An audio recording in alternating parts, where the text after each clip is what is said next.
Hi, it's Sharon here from Content Sparks, and in this video I'm going to show you how you can use Facebook groups, specifically the social learning type of group, as your online course platform. Now, Facebook groups can be a great solution for you as an online course platform because, well, it's free for one thing, at least for now. It's easy to set up, to add things, move things around.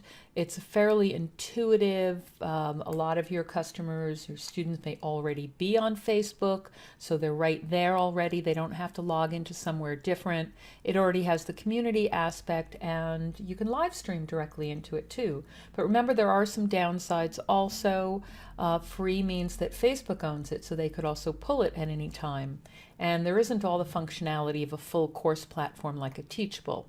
You also have to manually approve members. So when someone buys your course, you have to give them a link to the group, and then you'd have to actually approve them, and you have to moderate it. And of course, some people don't like Facebook. But as I said, it's a very easy platform to use, and I'm going to show you step by step how to set up your course.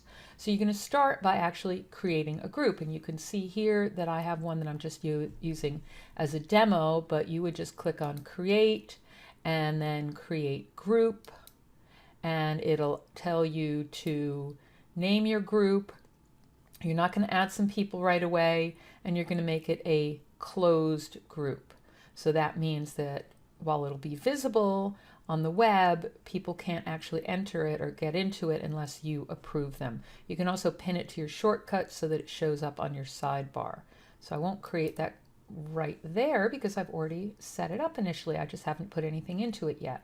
And as I said, with the shortcuts, it'll come up on the side here if you pin it to your shortcut. Now, once you have created it, first thing you want to do is click on this More button and edit the group settings. That'll pop up a window with lots of different settings for you to go through, and you'll want to add a description. I've put in just that it's a test group. You want to make sure that it's a social learning group. I already picked that, but you'll see if I click on change, because it'll put it as general, you pick social learning. So I'll save that. And then you might want to put some other things in here to make it easy to find. You can link your Facebook page to it. You can choose a color that would show up on mobile for mobile users. Customizing the address is important because that way you'll have something that says facebook.com/groups/ and make it something simple like we have our 10-day challenge, so we have course challenge or online course challenge. So you want to do that. You definitely need to add social learning units because that's where you're going to put all your course content. So that's now been added. And let's see what else we have. You only want admins and moderators to approve membership because otherwise any student in your group could add anyone they want. You do want to make sure that you have, I don't put pre-approvals because I don't want to pre-approve anyone. Membership requests, you can set up some questions to ask people. So for instance, ask them what name or email address they used when they paid for your course, if it's a paid course. I also like to make sure that anyone can post in the group. I say allow pages to request to join. I say don't allow pages because you want real people as well to be in your group, not a page. And then you'll just go ahead and save those settings, which there's a button at the very bottom. And finally, for getting your group set up, you want to put up a cover of some sort, a personalized group cover. So I'm going to upload one that I created in Canva. And then here, this is what I created in Canva. I put in some text. I just used a template and used a background image and put some text in, and then I can just save it. So if you use the dimensions that I'll put down below in this post, you can then set it up so it fits in perfectly. Now the next thing you want to do is actually add your course content, and that's going to be in this unit section here. Over on the left, you click on units. And then there's nothing in here now, but you'll want to make sure that you make some settings. For instance, make units the default landing tab instead of discussion, so that when people request to join and they come to your group, they'll see their course content initially. So I'm going to make that the default landing page, and let's see what other settings there are. So you can set it to show progress, make the units the default, allow members to share. So you can leave that all, put in a little description maybe about what units are about, and you can reorder the units from here. But I'm going to go over to a group, a social learning group or course that we already have, and show you what it actually looks like. So here I am now over at our Content Sparks community, which is the Facebook group we set up for our 10-day online course challenge. And it's not something you can just land on. You have to actually sign up for the challenge. So we have a main discussion tab that has different information in it, as well as a welcome video. But then when people land on it, initially they'll come to this unit section. And if you remember, I just showed you the more settings and I put in some information about that. And then you can create units from here. So you would just click on create unit, give it a name, give it a little description, and you can make it optional or required. So if you want everyone to complete that. And then you can see where we've created one here. We started unit 1. They will be numbered, but you can reorder them. And if you remember, I showed you that in the settings as well, that you can reorder things. So if you change your mind and want something first, that's no problem. And then all of these things in the units, they're just posts like any other blog post. So if I click on this first unit, which was day 1 in our challenge, I can change the title. I can also change the order. I can change the order of posts in here. But to create the first content, you'll just write a post, add a file.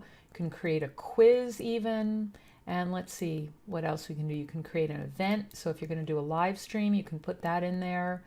Put a video directly in there. And all of that is just like any content you would have on a course platform, but it's right here in your units. So here's one where we just put some links. Here's another where we did a live stream. And what was nice about this is over in the main discussion tab, when we did that live stream, and you can do this with any post. So here, for instance, we're going to be running our graduation. When it's done, I can click on it and even click on it now and add it to a unit. So I can add to a new unit or add to an existing one, that live stream. And then I can go back over to the units and I can move things around. So it'll automatically add it as the most recent thing, but then I can just edit this unit. So I'll click on this and I can move units up and down here as well, but I can edit the unit, or this is actually the posts in the unit, and I can reorder different things. So if I don't want the activities list first, I can just move it down or move it up. I have live stream replay from September. I have August. So anything that I want to move around, I can do really easily there. And as I just pointed out, you can move around the units, but you can also move around posts in the unit. Now, once you have your main content set up, of course, put in the basics. You can always add to them, but then make sure you're encouraging students to interact. You'll add students initially by giving them that landing page so that they can request to join. So after they've paid for the course, you can set up an automation in your email responder to send them out a welcome email with the link to your course, which is your Facebook group, and tell them they just need to request to join. And then you'll go in and you'll be able to moderate. It'll say how many people want to join, and you can just approve them or not approve. If you've asked them questions, you'll have those questions. I'm not going to open this right now because I don't want to show you who's requesting to join. I need to keep their privacy.